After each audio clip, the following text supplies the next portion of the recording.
Disruptive FM is brought to you by Microsoft Story Labs. The best way to foster a connection is to let you tell me a story. Visit news.microsoft.com/stories. If you've ever gotten into a strategic conversation, do you lay out a concrete agenda? Step 1, Step 2, Step 3, Step 4. Or do you imagine multiple scenarios? What if? Disruptive FM, the marketing podcast for eccentric minds. Hey, wait a minute. Isn't Disruptive FM an oxymoron? What is so disruptive about frequency modulation in the first place? Well, a lot, actually, if we reimagine its purpose. Disruptive FM was started on the concept of thinking more imaginatively about marketing. What does it mean beyond all the silly buzzwords? And how do we connect more with people? It's humans, after all, that we're trying to reach until the arrival of our robot overlords. This is Disruptive FM, the marketing podcast for eccentric minds. Co-hosted by myself, Jeffrey Colon, a senior marketing communications designer at Microsoft in Seattle, Washington, and Cheryl Metzger, strategy director at Wirestone in Chicago, Illinois. Both of us proud Ogilvy alumni. Don't think of this podcast as us talking at you. Rather, us talking with you. Let's begin the dialogue.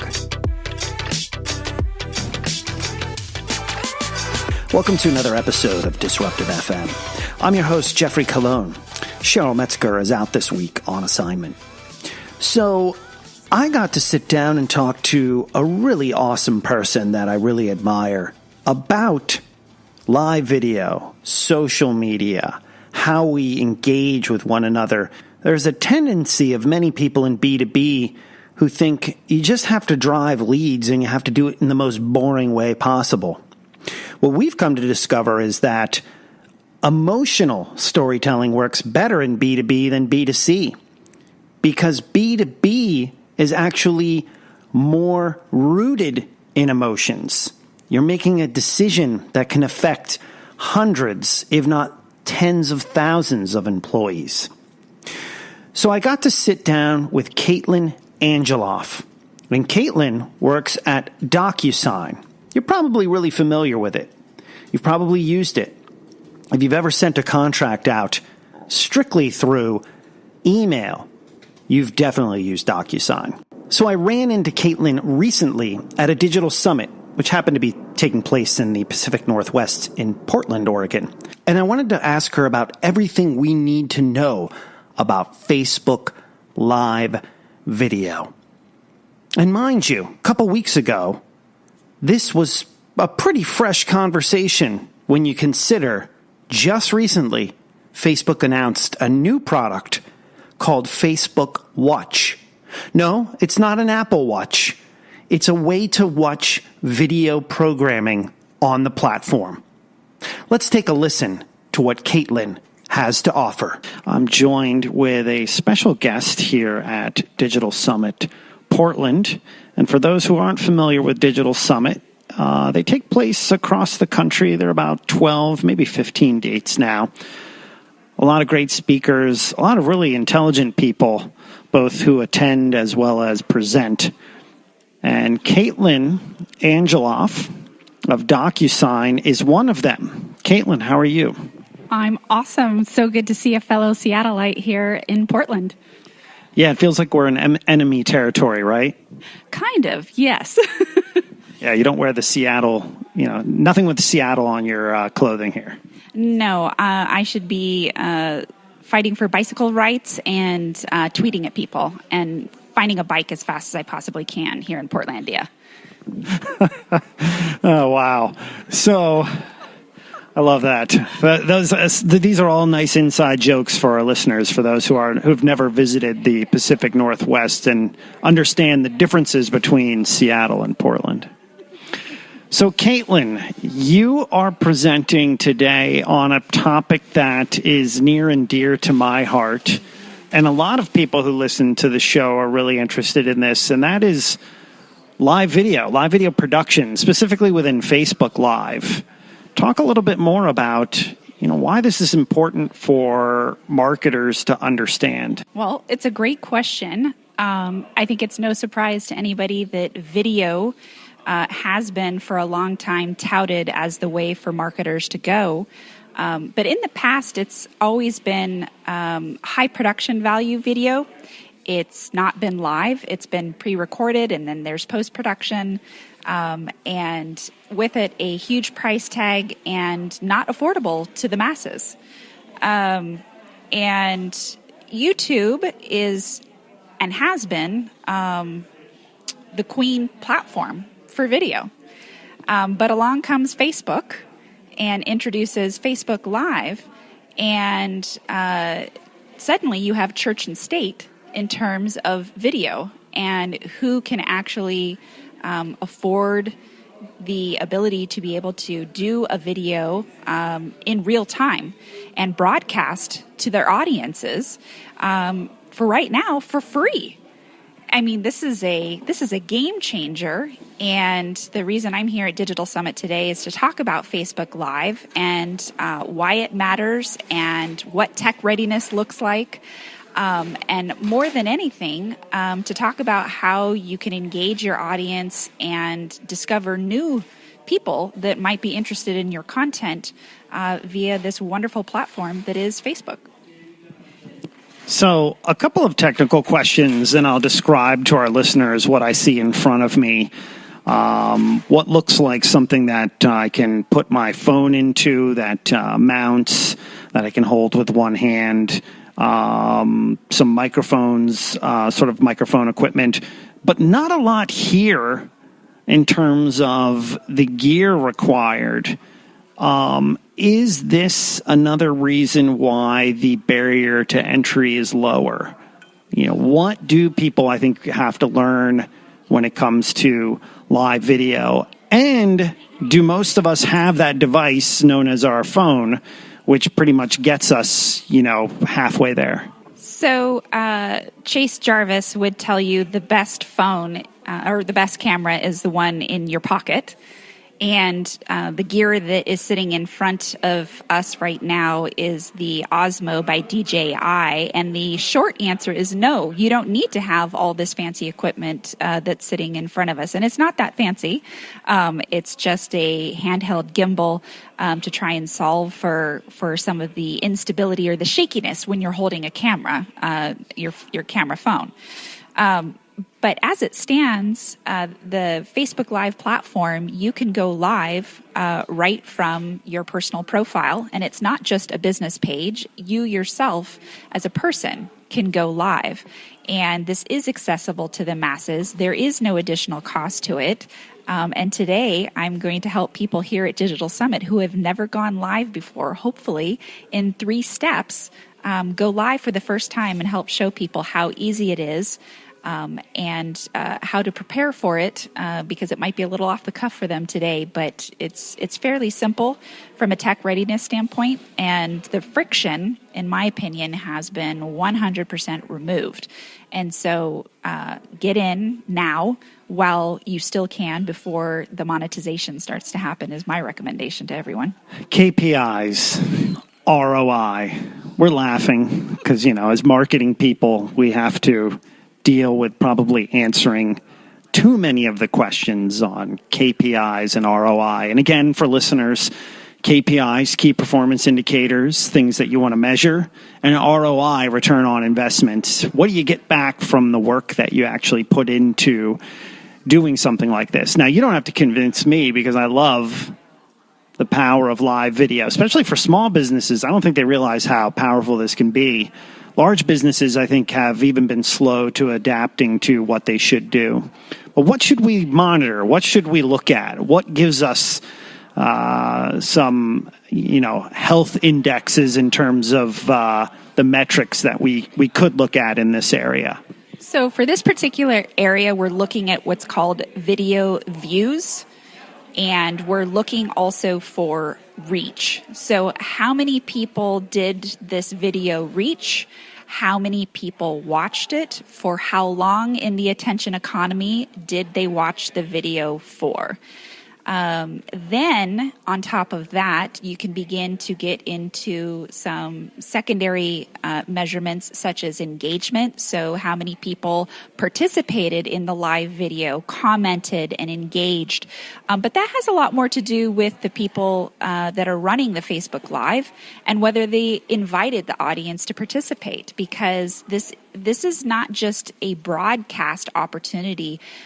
This is really a way to enable dialogue and to have a conversation. And it's just like what you and I are doing here in person. But if you were, on the East Coast and I was on the West Coast, we could do this via Facebook Live.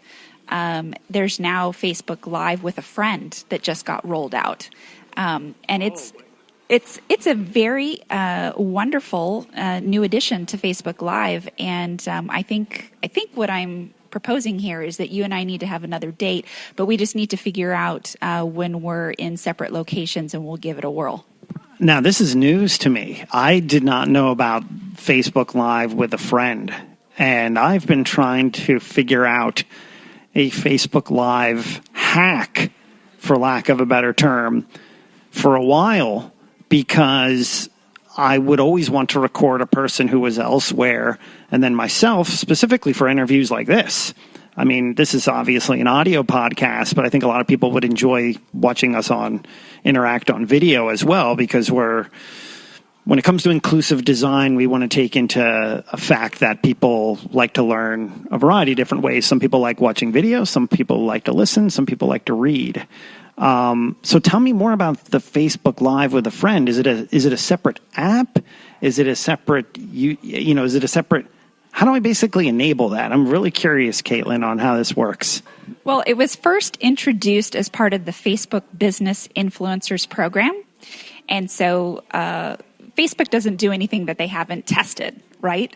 And so they have an app that's called the Facebook Mentions app. And so a lot of celebrities and media publishers have access to the Mentions app. And that's where they first tested it out. And then it moved over to the Facebook platform from Mentions, but it was only available to people who were part of the Facebook Business Influencers Program. So think, the Mark Zuckerbergs of the world are part of the Facebook Business Influencers Program. Our current CEO, Dan Springer at DocuSign, is part of the program. Our former CEO at DocuSign, Keith Kroc, is part of the program. And it's really been about a year in testing for Facebook, and now they feel really good about it. And I believe they announced it at Cannes. I don't know that it is actually GA, as in general availability yet, but it will be shortly. And then there are a number of people who are coming out with products, applications that work with Facebook Live to do more sophisticated. So if I just don't want, if I want more than one person that I can do a Facebook Live with, you can. There is software that's coming out, and I'm blanking on the name of the one that I just learned about the other day from Del Mondo, but it's Nick Cicero, if you're listening to the podcast, informed me that there's a new, I want to say it's like MeVoice or VoiceMe.com, where there were actually 3 people on a Facebook Live, and it had the ability to do title cards and to be able to put quotes up that came from the comments. So there's a lot of interest and activity in the developer ecosystem associated with Facebook Live. And it's not just live that's interesting. Facebook Video is its own entire app within the mobile app. And Facebook is betting on video in the same way, and they're so focused on it that they're saying the amount of resources they're putting towards it is the same amount of effort that they did when they were focused on moving from desktop to mobile. So it's no surprise that they're testing all kinds of new things. Instagram Live just came out as well, too. I wouldn't be surprised if it wouldn't be too far off for it to come to Messenger, because once they've figured out the recipe for success, they begin to roll it out to all of their applications and their platforms. I'm loving this. I am learning more from this one interview than I think I have all year. Caitlin, this is amazing. I think what's really amazing, too, is how you're talking about third-party apps that are going to build on top of this ecosystem. I mean, I know I have used Live to Air and Stitcher Studio, which allows some of the functionality you're talking about. And I see that more of these companies, I think, that probably already exists. Don't you think this also, for lack of a better term, disrupts platforms like Skype and many of the other platforms that are out there, even YouTube Live, because you have a network effect? The thing about YouTube, when you go live, you have to have a bunch of subscribers. With Facebook, you may not have a lot of connections, but you have enough that might tune in and start to share. So you sort of get that spread effect. Do you think that they have, because of this network effect, sort of the ability to bypass some of these other applications that we've taken for granted as sort of the leaders in the video space?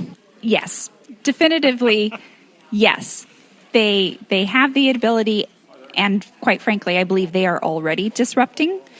Facebook is disrupting messaging applications like Skype, but I would say think about the community and the community that you have built. It's almost like the analogy to churches and the congregation that gathers at a church. If Skype is a church and Facebook Live is a church, is your congregation going to switch from one church to another? If that church is further away and is not as big as your church, there's a lot of things that Facebook had to solve for, right? They had to remove the friction, because in order to get the communities to move from one platform to another, they had to remove a number of barriers that congregations just the masses wouldn't move if it wasn't simple and easy for them to do. So are they going to disrupt, or are they already disrupting? Absolutely. No question.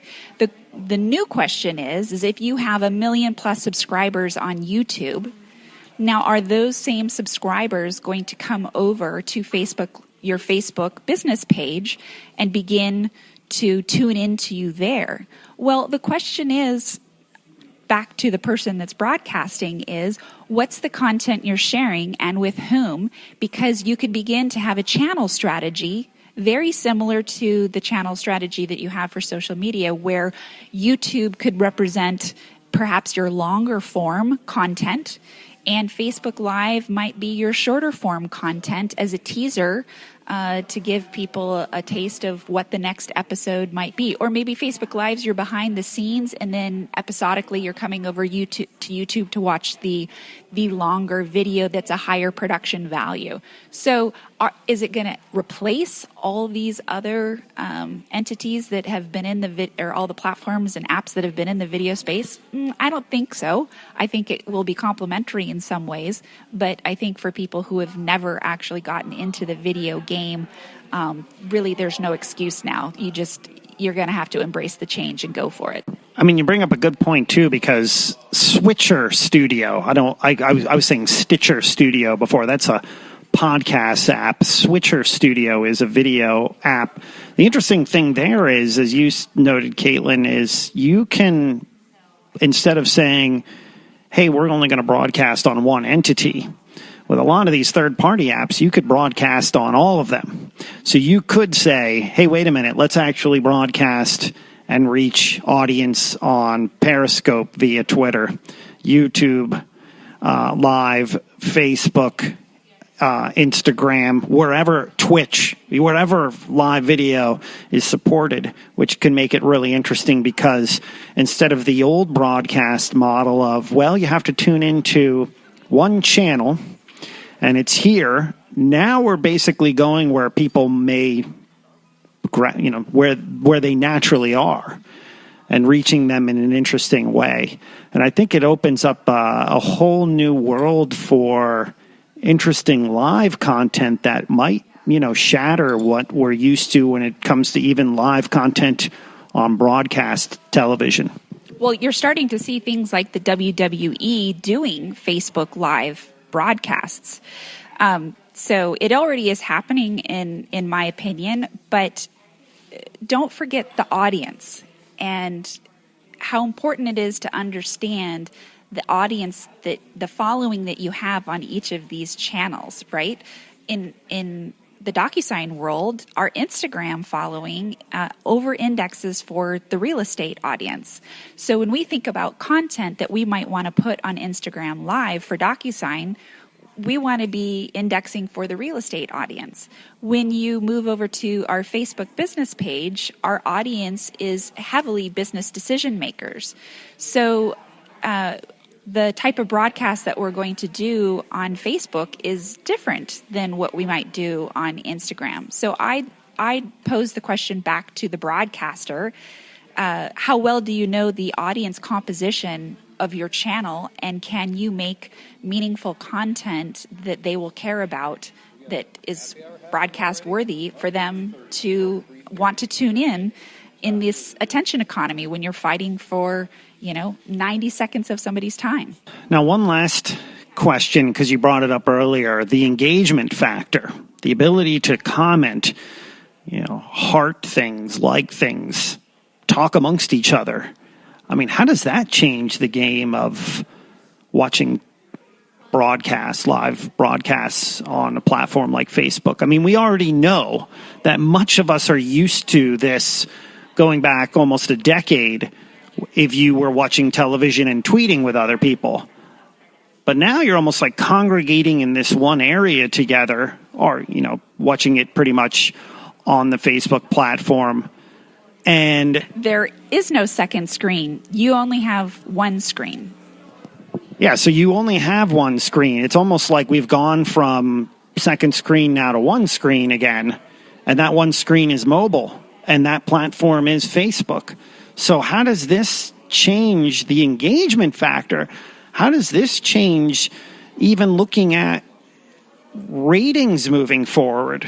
Do you think some companies will look at not just views, but hey, we also got, a lot of people conversing with one another and we're creating almost a subculture. Talk a little bit about this, because I want you to leave, our listening audience with things to really look for beyond just, hey, there's a platform and you can broadcast on it. So I'm going to dive into one of the most important engagement metrics, which is shares. 40% of all Facebook Live videos are shared. That is a staggering stat for people to think about. And if you believe that we live in a mobile-first world, and you believe that this mobile device that you carry in your hand is the first screen, and it is quite frankly the only screen because there's no second screen, then you're buying into the future. This is going to be the participation factor of having that dialogue, that conversation, where people are tuning in to watch Game of Thrones. And the comment thread that's going on is with all of your Game of Thrones diehards that are just thrilled about GOT 7. And these are people that you wouldn't otherwise get to meet or have these water cooler conversations with.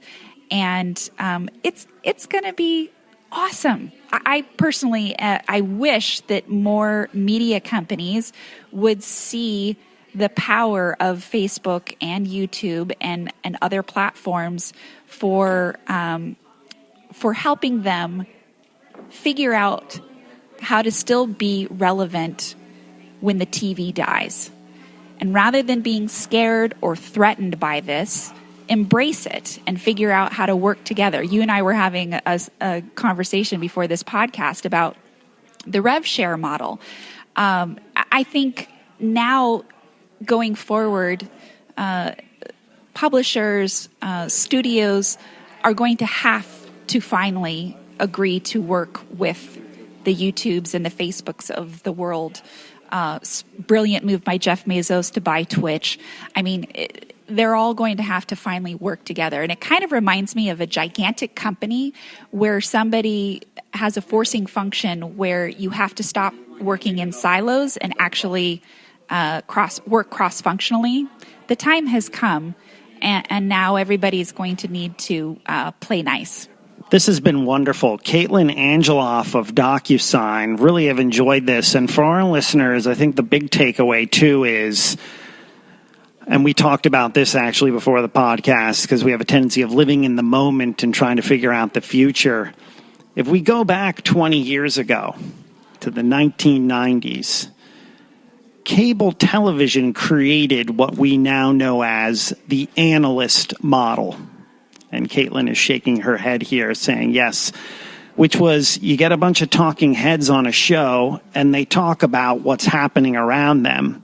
And what Facebook Live could ultimately do is change that model forever.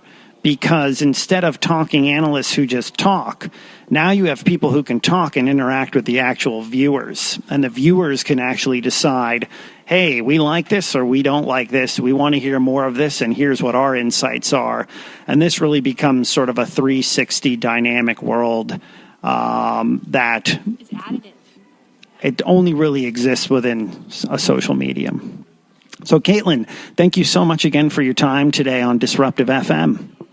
Jeff, it's a pleasure. We've been wanting to do this forever, and I just love that it happens here in Portland at the Digital Summit. Thanks for this. A wonderful interview on this episode of Disruptive FM with Caitlin Angeloff of DocuSign. We have more great interviews on future episodes, so make sure you take a listen. And of course, my co-host, Cheryl Metzger, will be back next episode for some wonderful, interesting, informative, and yes, at times, disruptive conversation. I'm Jeffrey Colon for another episode of Disruptive FM. I'll catch you next time. Our digital world is a busy world. It's easy to feel overwhelmed by information. How can we cut through the noise and communicate? How do we connect with people when they're being bombarded with content? The answer is storytelling. People love stories. Stories bring people together. They build empathy, create context, so we can understand each other and ourselves.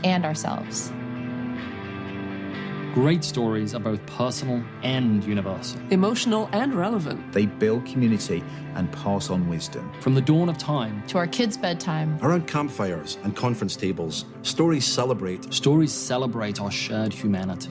At Microsoft, storytelling can help simplify the complexities of new technology. To focus on what it means for real people. Authenticity helps us connect with a story and relate it to our own experiences. It takes courage. Courage to be ruthlessly authentic.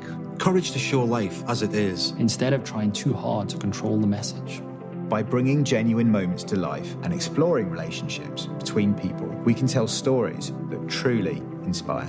Stories about perfection are boring. Real stories, like real lives, are filled with ups and downs, with emotion. Tension keeps us listening. And a story without setbacks isn't worth telling. We should seek out hope, frustration, joy, and passion, using them to deepen the impact of our narratives. The stories we tell at Microsoft put people right at the center and illuminate our mission in action. They're stories about transformation and thriving in a digital age. Our goal as storytellers is to step back and shine a light on our customers' achievements. Their work, in all its variety, proves the best way to make a connection is to say, let me tell you a story.